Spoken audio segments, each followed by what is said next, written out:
മഹാറാണി എന്താണിങ്ങനെ ഉദാസീനനായിരിക്കുന്നത് എന്നാണ് ധാത്രി ചോദിക്കുന്നത്. എൻ്റെ ഉദാസീനതയുടെ കാരണം ഞാൻ എങ്ങനെ പറഞ്ഞു കൊടുക്കും? എൻ്റെ ജീവിതത്തിൽ എന്തെല്ലാം കൊടുങ്കാറ്റുകൾ വന്നടിച്ചു. ഈ വഴിത്തിരിവുകളിലൂടെ ലക്ഷ്യമെന്തായിരുന്നു? ഈ ലോകത്തിൽ മനുഷ്യനെ വഴിതെറ്റിക്കുന്നത് ആരാണ്? ഇതിൻ്റെ എല്ലാം ചിരട് ആരുടെ കയ്യിലാണ്? വിധിയുടെ ചങ്ങലയിൽ ബന്ധിക്കപ്പെട്ട ഒരു മൃഗമല്ലേ മനുഷ്യൻ? ഇന്ന് ഞാൻ രാജകൊട്ടാരത്തിലെ ഈ ഭവനത്തിൽ കഴിയുന്നു. എനിക്ക് ചുറ്റും കൊട്ടാരത്തിലെ വൈഭവങ്ങളാണ്. എൻ്റെ ഓരോ വാക്കും അനുസരിക്കാൻ കൊട്ടാരം ദാസിമാരുണ്ട്. ഹസ്തിനപുരിയാകെ രാജമാതാവ് എന്ന് പറഞ്ഞ് എൻ്റെ പാദങ്ങൾ ശിരസം നമിക്കുന്നു. യുധിഷ്ഠിരനെ പോലെയുള്ള സൽസ്വഭാവി, ഭീമനെ പോലെയുള്ള ബലവൻ, അർജുനെ പോലെയുള്ള ലോകാരാധ്യൻ എല്ലാം ഉണ്ടായിട്ടും ദുഃഖത്തിൻ്റെ കാരണം എന്താണ്?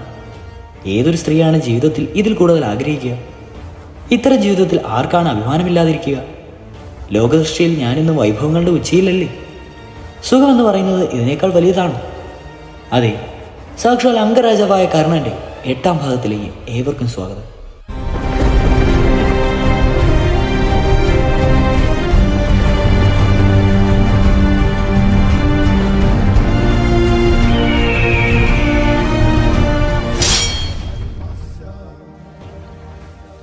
പക്ഷെ അതിലല്ല കാര്യം. സുഖം കേവലം ബാഹ്യമായ ഇത്തരം കാര്യങ്ങളല്ല കൂടിക്കൊള്ളുന്നത്. മനസ്സ് സ്വസ്ഥമാവുമ്പോൾ പ്രാണൻ സന്തോഷിക്കുന്നു. അപ്പോഴേ ജീവിതം സുഖപൂർണ്ണമാവും. ഈ വൈഭവങ്ങളെല്ലാമുള്ള രാജമാതാവായിട്ടും മനസ്സ് സ്വസ്ഥമല്ല. കേവലം അനിവാര്യമായി തീർന്ന ഒരു സംഭവം ഒരു എലിയെപ്പോലെ കഴിഞ്ഞ അനേകം രാത്രികളായി എൻ്റെ ജീവിതമാകുന്ന രാജസ്ത്രം കളയുന്നു. ഈ രൂപത്തിൽ ഈ ഭവനത്തിൽ നിന്ന് രാജകൊട്ടാരത്തിൻ്റെ ആ പ്രധാന കവാടത്തിലേക്ക് നോക്കുമ്പോൾ എൻ്റെ മനസ്സ് കൊടുങ്കാറ്റിൽപ്പെട്ട കരിയില പോലെ ചുറ്റിത്തിരിഞ്ഞ് എങ്ങോ പറന്നു പോകുന്നു. പിന്നെ കഴിഞ്ഞ 50 വർഷങ്ങളോളം യാത്ര ചെയ്ത ശേഷവും അത് ശരീരമാകുന്ന കാട്ടിലേക്ക് മടങ്ങുന്നു. കഴിഞ്ഞ 50 വർഷക്കാലം. ഈ നീണ്ട 50 വർഷത്തിനുള്ളിൽ കുന്തി എത്ര ദിവസം കുന്തിയായിരുന്നിട്ടുണ്ട്? ഒരു ദിവസം പോലുമില്ല. ഇത്രയും നീണ്ട 50 വർഷം. പക്ഷേ എത്ര ശിഥിലവും ദൈന്യതയുമാർന്നമായിരുന്നു ആ കാലം. കഴിഞ്ഞ 50 വർഷക്കാലം എൻ്റെ കഴുത്തിൽ ആകർഷങ്ങളായ വർണ്ണങ്ങളിലോ നാടകൾ ആകർഷങ്ങളായ പേരിട്ട് കിട്ടി. കാലം അതിൻ്റെ ഇച്ഛയ്ക്കൊത്ത് അങ്ങനെ നടന്നു വെച്ചു. എങ്ങോട്ട് ആഗ്രഹിച്ചോ അങ്ങോട്ട് തന്നെ. എൻ്റെ ജീവിതമാകുന്ന കനത്ത ആകാശത്തിൽ നിന്ന് സ്മൃതികളുടെ പേമാരി ധാരധാരയായി പ്രവഹിച്ചു തുടങ്ങിയിരുന്നു. അത് ധാരുമറിയാതെ പ്രവഹിച്ച് എൻ്റെ ശരീരത്തിൽ ഇളക്കുവാൻ പറ്റാത്ത വിധം ആഘാതമെടുത്തുമോ എന്ന സംശയം തോന്നി തുടങ്ങിയിരുന്നു. ഈ 50 വർഷങ്ങളിൽ എന്നെല്ലാം സംഭവിച്ചു? ഹേയ്, ഇതെല്ലാം എടുത്ത് പറയേണ്ടതാണ്. എന്നെ പോലെയുള്ള ക്ഷത്രിയ സ്ത്രീക്ക് അത് ചർച്ച ചെയ്യാനുള്ള ഹൃദയഗംഗമായ ആഗ്രഹം ഉണ്ടാവില്ലേ? പക്ഷെ മനസ്സ് വിചിത്രമാണ്. പിടിച്ചു കെട്ടാൻ ആശിക്കും തോറും അത് സ്വച്ഛന്തം വിഹരിക്കുന്നു. ഈ 50 വർഷത്തിനിടയ്ക്ക് ഞാൻ 3 കുന്തിമാരുടെ വ്യത്യസ്ത ജീവിതം നയിച്ചു. ഒന്ന് മറ്റൊന്നിന് സമാനമല്ലാതെ. ഈ 3 കുന്തിമാരും ഭിന്നരാണ്. ചിലപ്പോഴവർ പരസ്പരം നോക്കി അപരിചിതരെ പോലെ ചോദിക്കും, നീ ആരാണ്? ഈ ഭവനത്തിലിരുന്നാൽ അങ്ങ് ദൂരെ ഗംഗ ഒഴുകുന്നത് കാണും. അതിൻ്റെ വളഞ്ഞു പുളഞ്ഞുള്ള രൂപം കണ്ടാൽ എനിക്ക് മധുര ഓർമ്മ വരും. എൻ്റെ കുട്ടിക്കാലം ഓർമ്മ വരും. മധുരയിൽ യമുനാ തീരത്ത് എൻ്റെ കുട്ടിക്കാലം ഇഴഞ്ഞു നടന്നു. വായിൽ നിന്ന് തീർന്നു പോകുന്ന വാക്കുപോലെ അത് പിന്നെ തിരിച്ചു വന്നില്ല. പക്ഷേ ആ സ്മരണ ഇപ്പോഴും എൻ്റെ മനസ്സിൽ ചിത്രം വരിച്ചിരിക്കുന്നു. കുട്ടിക്കാലം എന്നാൽ ആനന്ദത്തിൻ്റെ ആറാട്ടാണ്. കുട്ടിക്കാലം എന്നാൽ ഉത്തരംഗതങ്ങളുടെ രംഗങ്ങളാണ്. കുട്ടിക്കാലം എന്നാൽ ശുഭ്രധവളമയാർന്ന വർണ്ണനമാണ്. അവിടെ കാപട്യത്തിൻ്റെ മൂടുപടങ്ങളില്ല. മറ്റുള്ളവരോട് അസൂയയില്ല. ശീതളജലത്തിൻ്റെ ചഷ്കണമാണ് കുട്ടിക്കാലം. ഭാവി ജീവിതമാകുന്ന മരുഭൂമി താണ്ടുമ്പോൾ അവശനാകുന്ന ജീവിക്ക് വേണ്ടി പ്രകൃതി മുമ്പേ തന്നെ കരുതി വെച്ചിരിക്കുന്നതാണിത്. മധുരയിലെ ബാല്യകാലം ഓർക്കുമ്പോൾ ഞാൻ എന്തിനു വലുതായി എന്ന് തോന്നിപ്പോകുന്നു. ശത്രുഘ്ന മഹാരാജാവിൻ്റെ പുണ്യപവന ഗംഗത്തിൽ ഞാൻ എന്തിനു പുറത്തു കിടന്നു? മധുരയിലെ രാജകൊട്ടാരത്തിൻ്റെ ഉദ്യാനത്തിൽ ചിത്രശലഭങ്ങൾക്ക് പിറകെ ഓടുന്ന വൃദ്ധ, യമുനാജലത്തിൽ ക്രീഡിക്കുന്ന വൃദ്ധ, സൂര്യദേവന് അർപ്പിക്കാൻ ഇലഞ്ഞി പൂമാല കെട്ടുന്ന വൃദ്ധ. എത്ര നിർമ്മലമായി നിഷ്കളങ്കമായിരുന്നു ആ വൃദ്ധ. വൃദ്ധയോ? അതെ, വൃദ്ധ തന്നെ. ബാല്യത്തിൽ മധുരയിൽ ഞാൻ വൃദ്ധയായി വളർന്നു. മധുരാധിപതിയായ എൻ്റെ അച്ഛൻ ശൂരസേനൻ്റെ സ്നേഹത്തിൻ്റെ തണലിൽ കഷ്ടപ്പാടോ ദുഃഖമോ എന്നെ തീണ്ടിയതേയില്ല. പേരിനനുസൃതമായി അദ്ദേഹം ശൂരനായിരുന്നു. ബാഹുബലം കൊണ്ടും മനസ്സിൻ്റെ ദൃഢനിശ്ചയം കൊണ്ടും യാദവ് കുലനായനായിരുന്നു അദ്ദേഹം. അദ്ദേഹത്തെക്കുറിച്ച് അഭിമാനത്തോടെയാണ് എനിക്ക് ഓർക്കുവാൻ കഴിയുന്നത്. അദ്ദേഹത്തെക്കുറിച്ച് ഓർക്കുമ്പോൾ തന്നെ ഭവ്യമായ രാജകൊട്ടാരം സ്മരണയിലെത്തുന്നു. എൻ്റെ ഏത് ശാഠ്യവും അച്ഛൻ നിവർത്തിച്ചു തന്നിരുന്നു. ഞാൻ ഓർക്കുന്നു, ഒരിക്കൽ ഞാനൊരു വിചിത്രമായ കാര്യം ആവശ്യപ്പെട്ടത്. എനിക്കൊരു വില്ല് വേണം. അച്ഛൻ ആശ്ചര്യപ്പെട്ടു. പെൺകുട്ടിക്ക് എന്തിനാ വൃദ്ധ വില്ല്? അദ്ദേഹം ചോദിച്ചു, പെൺകുട്ടികൾക്ക് പൂവ് ചോദിക്കാം, സ്വർണ്ണാഭരണങ്ങൾ ചോദിക്കാം. പക്ഷെ ഞാൻ വിട്ടില്ല. പിന്നെ ഗത്യന്തരമില്ലാതെ അദ്ദേഹം എനിക്കൊരു വില്ല് കൊണ്ടു തന്നു. അന്ന് ആരെങ്കിലും ആകാശത്ത് മിന്നുന്ന താരകയെ തേനൂറം കനികയാണെന്ന് പറഞ്ഞ് കയ്യിൽ തന്നാലും ഞാൻ ആ വില്ല് കൈവിട്ട് കൊടുക്കുകയില്ലായിരുന്നു. അതെടുത്ത് തുള്ളിച്ചാടി ഞാൻ ഉദ്യാനത്തിലേക്ക് പോയി. പല മരങ്ങളിലായി ഞാൻ കുറേ സമയം അമ്പ് ചെയ്ത് കളിച്ചു. ഇലിഞ്ഞി മരത്തിലെ ഒരു കുരിയാറ്റി കിളി നിരന്തര ശബ്ദമുണ്ടാക്കി എന്നെ അരട്ടി. അത് ചിലയ്ക്കുന്ന ഭാഗത്തായി എൻ്റെ ശ്രദ്ധ. അമ്പ് ശരിക്കും കൊള്ളുന്നില്ല. എനിക്ക് ദേഷ്യം തോന്നി. അപ്പോൾ എൻ്റെ മനസ്സിൽ ആകർഷമായ ഒരു ആഗ്രഹം കടന്നുകൂടി. എനിക്ക് ഉന്നം തെറ്റാതെ അമ്പ് ചെയ്യാൻ കഴിഞ്ഞെങ്കിൽ കിളിയുടെ കൊക്കിന് അമ്പ് ചെയ്ത് ചിം ചിമ്മെന്ന് അവസാനിപ്പിക്കാമായിരുന്നു. പതിവ് പോലെ സായങ്കാലത്ത് കൊട്ടാരത്തിന് മുമ്പിലെ ഉദ്യാനത്തിൽ കുളിക്കുകയായിരുന്നു. ചന്ദ്രിക എന്ന പേരായ ഒരു ദാസി അടുത്ത് തന്നെ പൂജയ്ക്കായി വിടർന്ന പൂക്കുകൾ തിരഞ്ഞ് പറിക്കുകയായിരുന്നു. വിവിധ വർണ്ണത്തിലുള്ള കൊച്ചു ചെറുകുകൾ വിടർത്തി സ്വച്ഛന്ത വിവരം നടത്തുന്ന ഒരു ചിത്രശലഭത്തിന് പിറകെ ഞാൻ ഓടിക്കൊണ്ടേയിരുന്നു. അപ്പോഴേക്കും ചന്ദ്രിക എന്നെ വിളിച്ചു. എന്തുച്ചത്തിലാണ് അവൾ വിളിച്ചത്. രാജകുമാരി, ഇങ്ങോട്ട് ഓടിവായോ. എന്തോ രസമുള്ള കാഴ്ച, ഒന്ന് നോക്കിയേ. ഞാൻ ചിത്രശലഭത്തിന് പിറകെയുള്ള ഓട്ടം നിർത്തി അവളുടെ അടുത്തേക്ക് ഓടി. അശോക മരച്ചുവട്ടിൽ കൈക്കൊമ്പിളിൽ എന്തോ പൊത്തിപ്പിടിച്ച് അവൾ ഉത്കണ്ഠയോടെ എന്നെ കാത്തു നിൽക്കുകയായിരുന്നു. ഞാൻ തുള്ളിച്ചാടി അവളുടെ അടുത്തെത്തി. അവളുടെ കയ്യിൽ എന്തെന്നറിയാൻ ആകാംക്ഷയോടെയിരുന്നു. അടുത്തെത്തിയപ്പോൾ അവൾ കൈ വിടർത്തി എൻ്റെ നേരെ നീട്ടി. അവളുടെ കയ്യിൽ എന്തായിരുന്നു? ഒരു ചന്ദല പക്ഷിയുടെ അപ്പോഴത്തെ വിരിഞ്ഞ കുഞ്ഞ്. ചുവന്നു സുന്ദരമായ ചെറുചുണ്ടകൾ. അതത് വിടർത്തി ആരെയോ സഹായത്തിന് വിളിക്കുകയായിരുന്നു. അതിൻ്റെ കൊച്ചു കണ്ണുകൾ ഭയം പൂട്ടുമായിരുന്നു. കണ്ണുകൾക്ക് മീതെ ചുവന്ന കൺപോളയുണ്ടായിരുന്നു. ആ പോളകളാൽ അതിടയ്ക്കിടെ കണ്ണടപ്പിച്ചുകൊണ്ടേയിരുന്നു. വിറയാർന്ന കഴുത്ത് തിരിച്ച് അത് ആരെയോ പ്രതീക്ഷിക്കുന്നുണ്ടായിരുന്നു. അതിൻ്റെ വെപ്രാളമെല്ലാം കരുണാർദ്രമായിരുന്നു. ഇതെവിടുന്ന് കിട്ടി? ഞാൻ ചന്ദ്രികയോട് ചോദിച്ചു. നീ എന്തൊരു ദുഷ്ടയാണ്. ഇതിൻ്റെ അമ്മ ഇതിനെ തിരിഞ്ഞ് തിരിഞ്ഞ് അവശയായിരിക്കില്ലേ? ഇതെനിക്ക് തീരെ പിടിച്ചില്ല. പോ, ഇതിനെ വിട്ടുവാ. പെട്ടെന്നുള്ള എൻ്റെ ശകാരം കേട്ട് അവളുടെ ഉത്സാഹമെല്ലാം തണുത്തുപോയി. പരിഭ്രാന്തിയായി വിങ്ങി വിങ്ങി അവൾ കാര്യം പറഞ്ഞു. ഞാനിതിനെ കൽപ്പിച്ചു കൂട്ടി പിടിച്ചുകൊണ്ടുവന്നതല്ല. അത് പച്ചപ്പടർപ്പിൽ വീണ് കിടക്കുകയായിരുന്നു. ഈ അശോകത്തിലാവലും ഇതിൻ്റെ കൂട്. ഞാൻ നിമിത്തമായ പച്ചച്ചാരത്തിൽ അതിൻ്റെ കൂട് കണ്ടുപിടിക്കാൻ ശ്രമിച്ചു. പക്ഷേ കൂട് കാണാനൊത്തില്ല. എന്തു ചെയ്യണമെന്നറിയാമേയില്ലായിരുന്നു. ആ കുഞ്ഞിടയ്ക്കിടെ അതിൻ്റെ തലയുയർത്തിക്കൊണ്ടേയിരുന്നു. എനിക്ക് അച്ഛനെ ഓർമ്മ വന്നു. ഞാൻ ഉടൻ കൊട്ടാരത്തിലേക്ക് ഓടി. എനിക്ക് നല്ല ഓർമ്മയുണ്ട്. ഞാനന്ന് 3 കോണിപ്പടവുകൾ ഒന്നിച്ചു കയറുമായിരുന്നു. അച്ഛൻ ഭോജപുരിയിൽ നിന്നും അപ്പോൾ തിരിച്ചെത്തിയതേ ഉള്ളൂ. വസ്ത്രം പോലും മാറിയിരുന്നില്ല. അദ്ദേഹത്തിൻ്റെ അടുത്തായി ഒരു അതിഥി ഉണ്ടായിരുന്നു. അദ്ദേഹം മിമൂട്ടാതെ എന്നെ നോക്കി. അപ്പോൾ എൻ്റെ ഉത്സാഹം അല്പം കുറഞ്ഞു. ഞാൻ എന്തോ പറയാൻ ആഗ്രഹിക്കുന്നതായി അദ്ദേഹം മനസ്സിലാക്കി. അദ്ദേഹം പറഞ്ഞു, പ്രതേ, നാണിക്കാതെ. ഞാൻ അന്യനല്ല. കുന്തി ഭോജനാണ് ഞാൻ. അച്ഛൻ്റെ ചേട്ടൻ, വല്യച്ഛൻ. എനിക്ക് അല്പം ആശ്വാസമായി. മുന്നോട്ട് ചെന്ന് അച്ഛൻ്റെ വിരലുകൾ പിടിച്ച് വലിച്ച് ഞാൻ പറഞ്ഞു, അച്ഛാ, എൻ്റെ കൂടെ പൂന്തോട്ടത്തിലേക്ക് വരൂ. അച്ഛനെ കൊണ്ടൊരു കാര്യമുണ്ട്. എന്തോ വലിയ കാര്യമുണ്ടെന്ന് അദ്ദേഹം ഓർത്തത്. എൻ്റെ ചുമലിൽ കൈവച്ച് അതിഥിയെ നോക്കി അദ്ദേഹം പറഞ്ഞു, വരൂ കുന്തി ഭോജ, ഇവളുടെ ആഗ്രഹം എന്തെന്ന് നോക്കി വരാം. ഞങ്ങൾ 3 പേരും വരുന്നത് കണ്ട് ചന്ദ്രിക തളർന്നുപോയി. കയ്യിൽ കൂടിയും കൈക്കുമ്പിളിൽ കൂടിയും പക്ഷിക്കുഞ്ഞുമുള്ളത് കൊണ്ട് മേൽമൂങ്ങാതെ നേരെ ഇടുന്നത് പോലും അവൾക്ക് മനസ്സിലായില്ല. അവൾ അപരാധിയെ പോലെ തല താഴ്ത്തി നിന്നു. ഞങ്ങൾ അശോകമരത്തിൻ്റെ ചുവട്ടിലെത്തി. ചന്ദ്രികയുടെ കയ്യിൽ നിന്നും ആ കുഞ്ഞിനെ ഞാൻ കയ്യിലെടുത്തു. അതിൻ്റെ ആ ചൂട് സ്പർശം എനിക്ക് ഇപ്പോഴും ഓർമ്മയുണ്ട്. അതിനെ അച്ഛനെ കാണിച്ചുകൊണ്ട് ഞാൻ പറഞ്ഞു, ഇതിൻ്റെ കൂട് ഈ മരത്തിന്മേലാണ്. അതറിയാതെ താഴെ വീണു പോയതാണ്.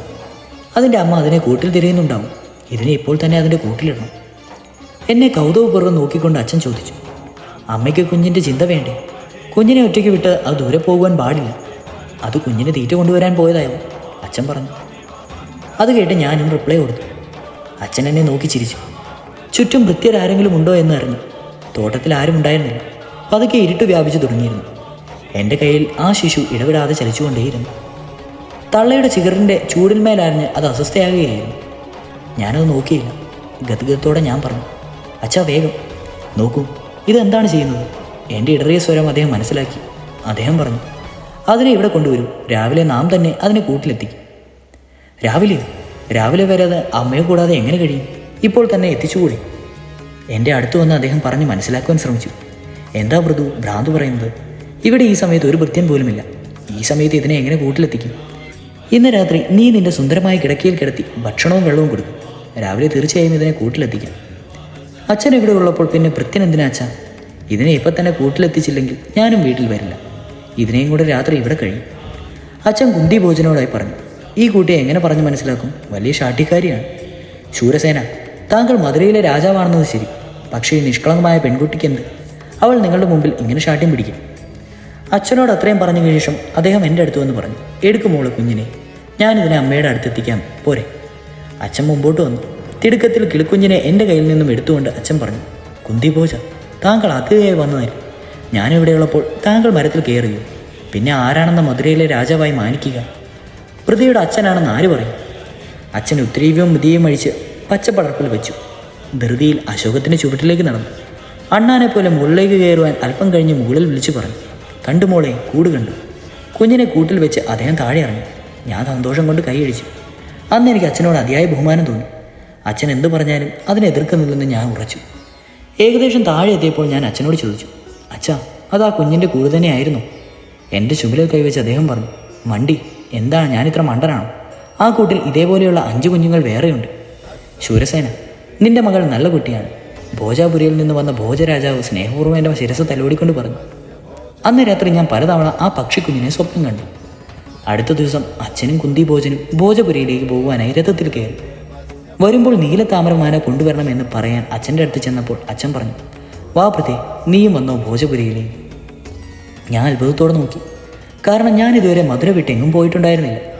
അച്ഛൻ ഇന്ന് ആദ്യമായിട്ടാണ് പുറത്തു പോകുവാൻ സമ്മതിക്കുന്നത്. ഭോജപുരി എവിടെയാണെന്നോ എങ്ങനെയാണെന്നോ എനിക്കറിയില്ലായിരുന്നു. ഇരുകർത്തവ്യം മൂടെയായി ഞാൻ നിന്നു. അച്ഛൻ ഇന്നേ വരെ എന്നെ ശകാരിച്ചിട്ടില്ല. ഇന്ന് അല്പം ശകാരിച്ചുകൊണ്ട് പറഞ്ഞു, പൃഥ്വേ, കേട്ടില്ലേ, വേഗമാവട്ടെ. തല താഴ്ത്തി ഞാൻ മിണ്ടാതെ രഥത്തിലിരുന്നു. എനിക്ക് അമ്മയെ കാണുവാൻ പറ്റിയില്ല. ഞാൻ അമ്മയോട് ചോദിക്കാൻ പോവുകയായിരുന്നു. അപ്പോൾ അച്ഛൻ തടഞ്ഞു. തിരിച്ചു വരുമ്പോൾ അമ്മ എന്തു പറയും? ഞാൻ മനസ്സിൽ പറഞ്ഞു, അമ്മേ, എനിക്ക് മാപ്പ് തരൂ. ഞാൻ അമ്മയെ കാണാതെ ആശീർവാദം വാങ്ങാതെ കൊട്ടാരത്തിൽ നിന്ന് പുറത്തു പോകുകയാണ്. പൂന്തോട്ടം നനയ്ക്കുന്ന ചന്ദ്രിക കൈവിഷയായി യാത്രയാക്കി. രാജകുമാരി എവിടെ പോകണു എന്ന് ചോദിക്കാൻ അവൾ ആഗ്രഹിച്ചിരുന്നു. പക്ഷെ അവൾ ദാസിയല്ലേ, മഹാരാജാവിൻ്റെ അടുത്ത് വരുവാൻ ഒക്കില്ല. 10 ദിവസങ്ങൾക്ക് ശേഷം ഒരു സന്ധ്യാസമയത്ത് ഞങ്ങൾ ഭോജാപുരിയിലെത്തി. ചെറിയ നഗരം, പക്ഷേ സുന്ദരം. എനിക്ക് വളരെ ഇഷ്ടമായി. കൊട്ടാരത്തിൻ്റെ മുഖ്യ കവാടത്തിൽ രാജകന്യകമാർ താലം പിടിച്ച് വരവേൽക്കുന്നതെന്ന് ഞാൻ കരുതി.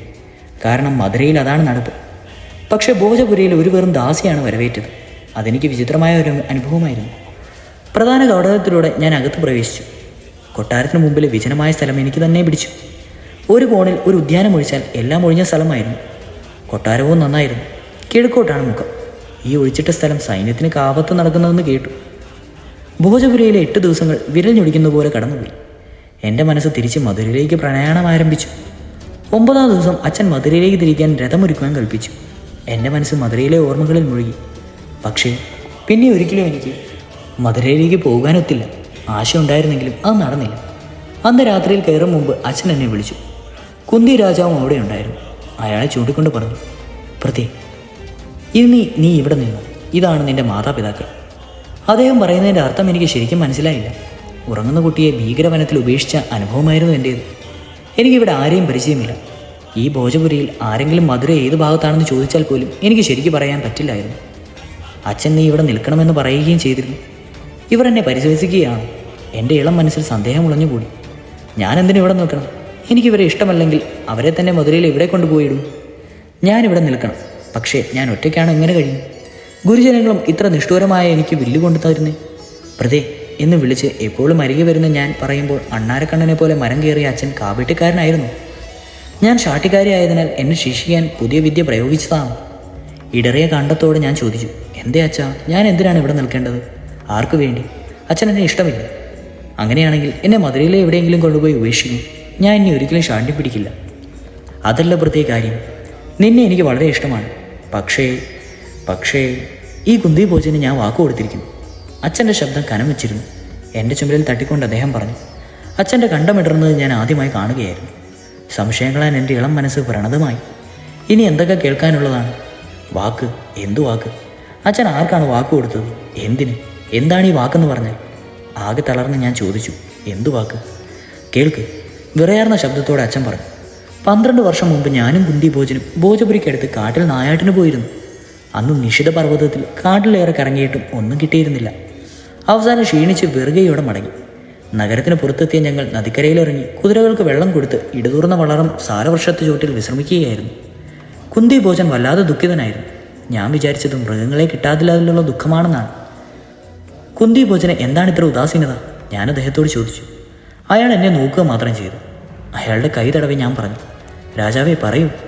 പറഞ്ഞാൽ മനസ്സിന് ഭാരം കുറയും. അത് കേട്ട് അയാൾ പറഞ്ഞു, ശൂരസേന, ഇന്ന് നാം നായാട്ടിന് പോയി. പക്ഷെ മനുഷ്യൻ ദൈവത്തിൻ്റെ വേട്ടമൃഗമല്ലേ. കുട്ടികളില്ലാത്ത എൻ്റെ ജീവിതം എനിക്കൊരു ഭാരമായിരുന്നു. കുട്ടികളില്ലാത്ത സമ്പത്തുണ്ടായിരിക്കുന്നത് സൂര്യനില്ലാത്ത ആകാശം പോലെയാണ്. ഭോജന്മാരുടെ ഈ സമ്പന്നമായ രാജ്യം സേനാപതിക്ക് ഏൽപ്പിച്ചു കൊടുത്ത് ഹിമാലയത്തിലേക്ക് പോയാലോ എന്ന് ഞാൻ ചിന്തിക്കുകയാണ്. അയാളുടെ കയ്യിലമർത്തി ഞാൻ ചോദിച്ചു, ഇതാണോ കാര്യം? കുന്തിഭോജ രാജാവേ, മധുരയിലെ യാദവ രാജാവായ ശൂരസേനൻ നിന്നോട് പറയുന്നു, ഞാൻ എൻ്റെ ആദ്യ സന്തതിയെ താങ്കൾക്ക് തരുന്നതാണ്.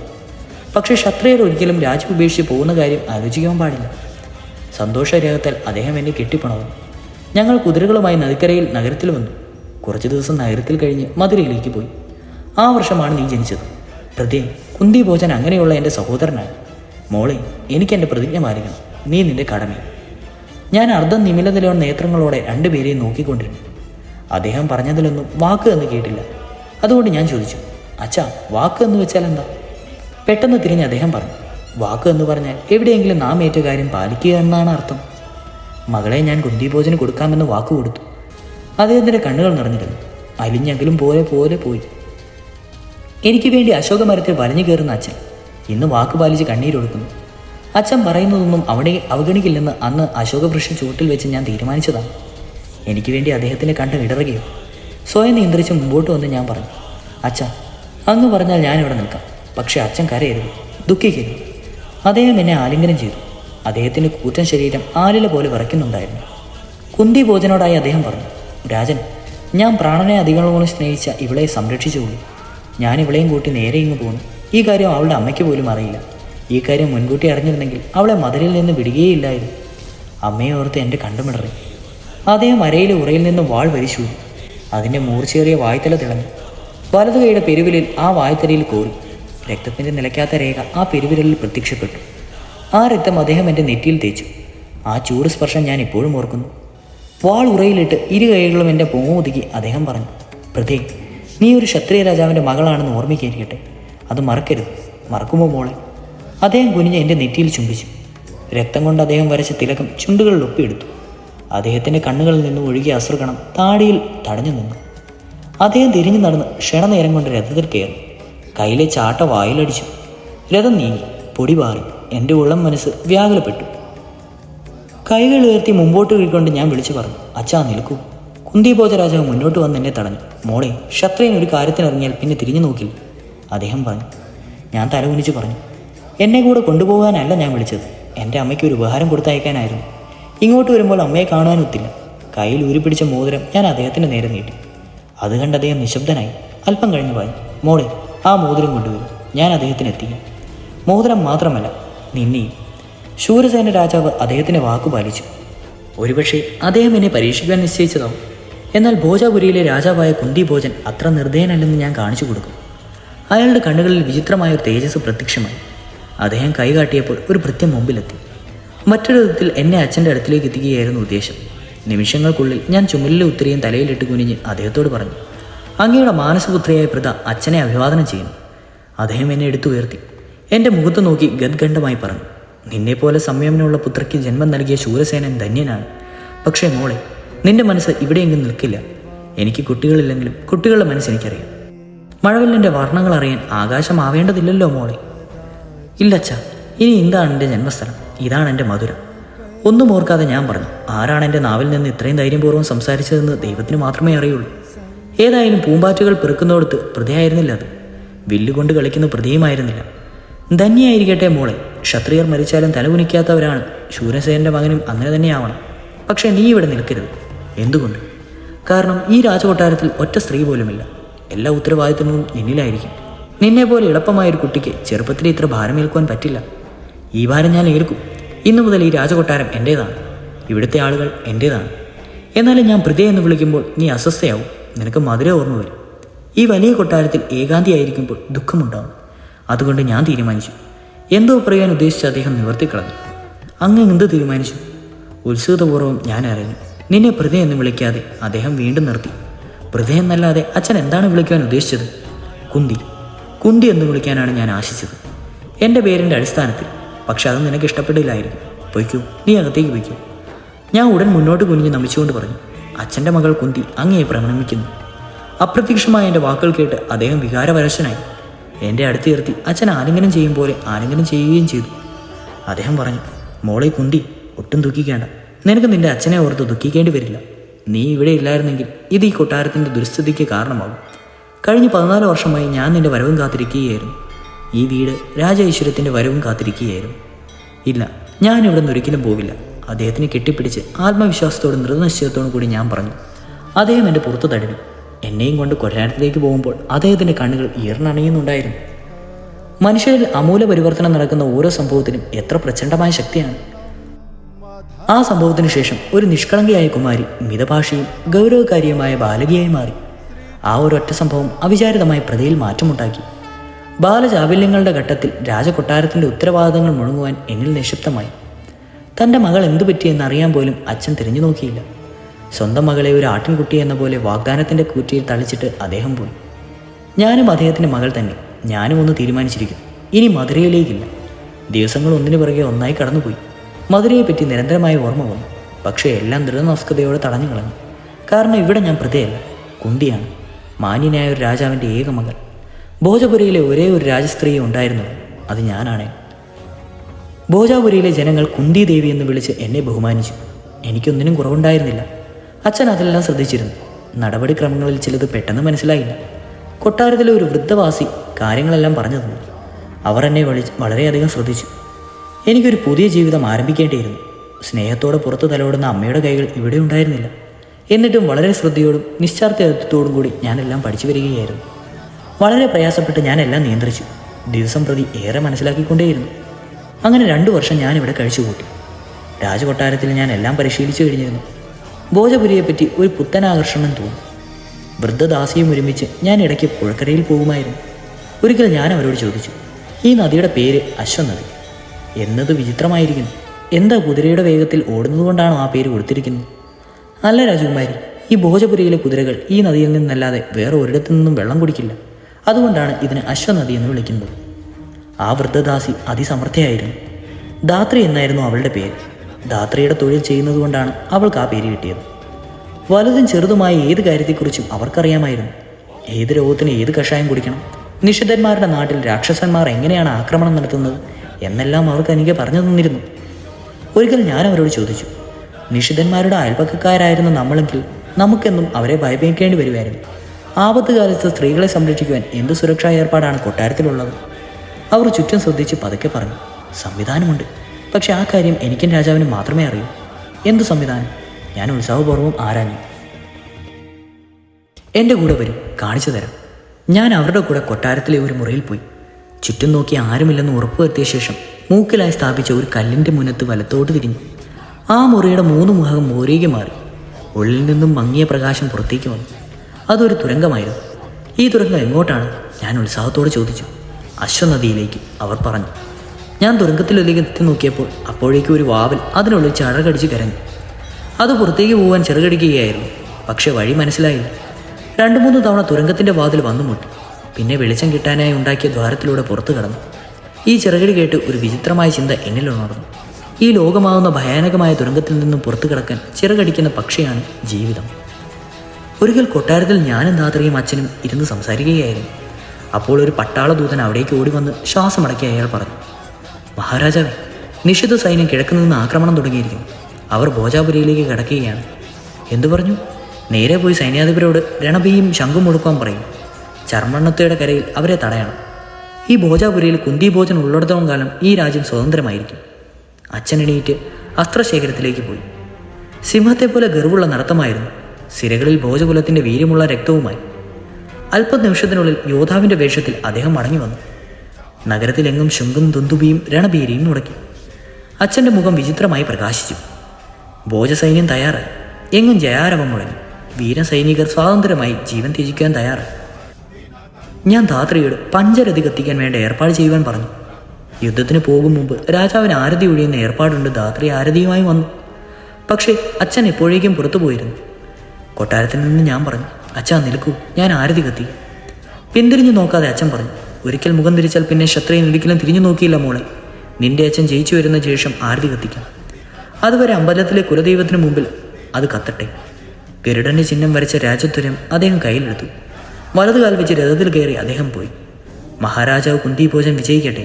ജയാരവം മുഴങ്ങി. ഭോജസൈന്യം നിഷിദ്ധ സൈന്യത്തെ തോൽപ്പിക്കുവാനായി ജ്വലിക്കുന്ന മനസ്സോടെ ഓടി. അങ്ങ് ദൂരെ ഒരു പടുപലത്തിൻ്റെ മേഘമുയർന്നു. അല്പനിമിഷത്തിനു ശേഷം അത് അശ്വനദിയിൽ വിലീനമായി. വിവിധതരം വാർത്തകൾ ദിനംപ്രതി പരന്നുകൊണ്ടേയിരുന്നു. ചാർമണ്ഡ ദിക്കതയിൽ ഇരു സൈന്യങ്ങളും ഏറ്റുമുട്ടി. നിഷിദ്ധരും നമ്മളും മാറി മാറി ജയത്തോടടുത്തു. അവസാനം നാം വിജയം കൈവരിക്കുമെന്നായപ്പോൾ നിഷിദ്ധ സൈന്യം ഓടി കാട്ടിലൊളിച്ചു. ഭോജാപുരയിലെ സഹനശീലരായ സൈന്യത്തിനു മുമ്പിൽ ഒന്നും വിലപോയില്ല.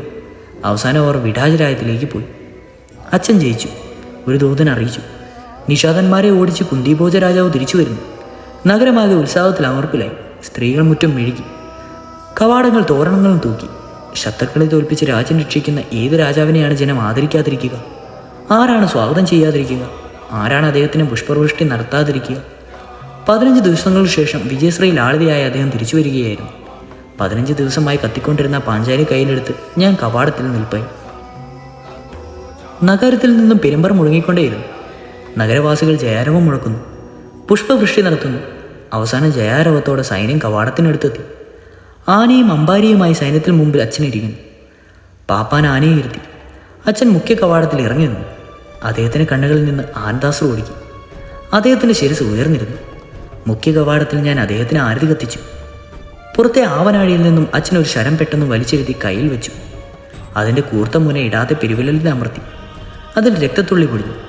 അതിൻ്റെ നെറ്റിയിൽ തിലകമായി ചാർത്തി അച്ഛൻ പറഞ്ഞു, വീരന്മാർ വിജയലേഖരയിൽ ജീവിക്കണം. അവരുടെ കന്യകമാർ നന്മയ്ക്കായി ജീവാർപ്പണം ചെയ്യണം. അമൃതോപമായ വാക്കുകൾ. ഞാൻ വികാരധീനിയായി പറഞ്ഞു. അച്ഛനെ ഓർത്ത് എനിക്ക് അഭിമാനം തോന്നി. ഞാൻ മനസ്സിൽ മന്ത്രിച്ചു, വീരന്മാർ വിജയലേഖരയിൽ ജീവിക്കണം. അവരുടെ കന്യകമാർ നന്മയ്ക്കായി ജീവാർപ്പണം ചെയ്യണം. നഗരവാസികൾ വിജയോന്മത്തനമായി ജയരാമം മുഴക്കി. മഹാരാജാവ് കുന്തിഭോജൻ വിജയിക്കട്ടെ. രാജകുമാരി കുന്തി ദേവി വിജയിക്കട്ടെ. അഭിമാനത്താൽ വിടർന്ന നെഞ്ചോടെ അച്ഛൻ മുഖ്യ കവാടത്തിൽ കാൽ വെച്ചു. അതിനിടെ ഇടിവെട്ടുന്ന പോലെ ഹൃദയഭേദവും തീക്ഷ്ണവുമായ ഒരു ശബ്ദം കൊട്ടാരമുറ്റത്ത് മുഴങ്ങി. സ്തൂപശികൾ പോലും ഭയം കൊണ്ട് തിരക്കുന്ന ശബ്ദം. രാജാവേ, വിജയാഹ്ലാദത്താൽ ഉന്മത്തരായ അങ്ങ് കൊട്ടാരത്തിനു മുമ്പിൽ കാത്തു നിൽക്കുന്ന അതീതയെ പോലും അറിഞ്ഞില്ലേ? ആ ശബ്ദം നഗരവാസികളുടെ എല്ലാം ശ്രദ്ധയെ അങ്ങോട്ട് ആകർഷിച്ചു. അന്തരീക്ഷം വീണ്ടും ഭീതമായി. ഞങ്ങൾ ശബ്ദം കേട്ടു, ശ്രദ്ധിച്ചു. നീണ്ട താടിയും ജടയുമുള്ള നീണ്ട കൃഷഗാതനായ ഋഷിയായിരുന്നു അത്. അയാളുടെ നിറം ഏകദേശം ചുവപ്പായിരുന്നു. അദ്ദേഹത്തിൻ്റെ ദൃഷ്ടിയിൽ ലോകം തൻ്റെ കയ്യിലെ കുളക്കൊണ്ട് മറച്ചിരിക്കാവുന്ന ഒരു പൂൽക്കമ്പം ഉണ്ടായിരുന്നു. തൻ്റെ വളഞ്ഞ പുരികങ്ങളിൽ ബ്രഹ്മാണ്ടമൊക്കെ അദ്ദേഹത്തിൻ്റെ കുണ്ടലിനി ശക്തിയിൽ ആവാഹിച്ചിരുന്നു. കയ്യിലെ തിളങ്ങുന്ന കമണ്ടലു കാറ്റിലാട്ടിക്കൊണ്ട് കണ്ണിൽ അഗ്നി വർഷിച്ചുകൊണ്ട് അദ്ദേഹം നിന്നു. നഗരവാസികൾ മന്ത്രിച്ചു. അച്ഛൻ മുന്നോട്ട് വന്ന് ഋഷിയുടെ പാദങ്ങളിൽ കിടന്നു. ഋഷി വീണ്ടും ഗർജിച്ചു. കുന്തിഭോജ, എന്താണ് ഈ രണഭേരി? എന്തിനാണ് കുഴൽ വിളി? ഗുരുദേവ, ക്ഷമിച്ചാലും യുദ്ധം കഴിഞ്ഞ് മടങ്ങുകയാണ്. അങ്ങ് വരുന്ന കാര്യം അറിഞ്ഞില്ല. അറിഞ്ഞിരുന്നെങ്കിൽ... അച്ഛൻ അദ്ദേഹത്തിൻ്റെ പാദങ്ങളിൽ കുമ്പിട്ട് വിങ്ങിപ്പറഞ്ഞു. അല്പം മുമ്പ് അശോകമരം പോലെ തലയെടുപ്പോടെ നിന്ന അച്ഛനിപ്പോൾ ഇതാ പുൽക്കടി പോലെ കുമ്പിൽ മുങ്ങി. അല്പം മുമ്പ് സർപ്പത്തെ പോലെ ആടിയ അദ്ദേഹം ഇപ്പോൾ ഓന്തിനെ പോലെ പാവമായി.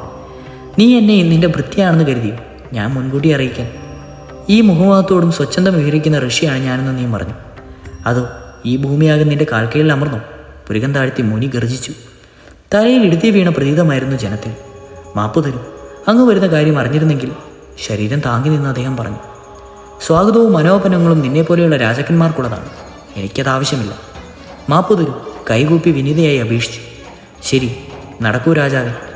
ജനങ്ങൾ സ്വതന്ത്രയായി ശ്വസിച്ചു. രാത്രി മുമ്പോട്ട് ചെന്ന് നമസ്കരിക്കാൻ പറഞ്ഞു.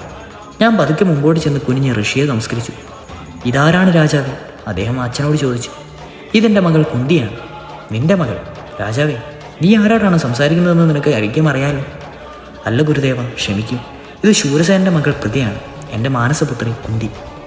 ഇന്ന് അച്ഛൻ എന്തു പറ്റി? വർഷപാതമേറ്റ പുൽക്കടി പോലെ തല താഴ്ത്തി ഇടയ്ക്കിടെ ആ താടിക്കാരനായ ഋഷിയെ എന്തിനു നമസ്കരിക്കുന്നു?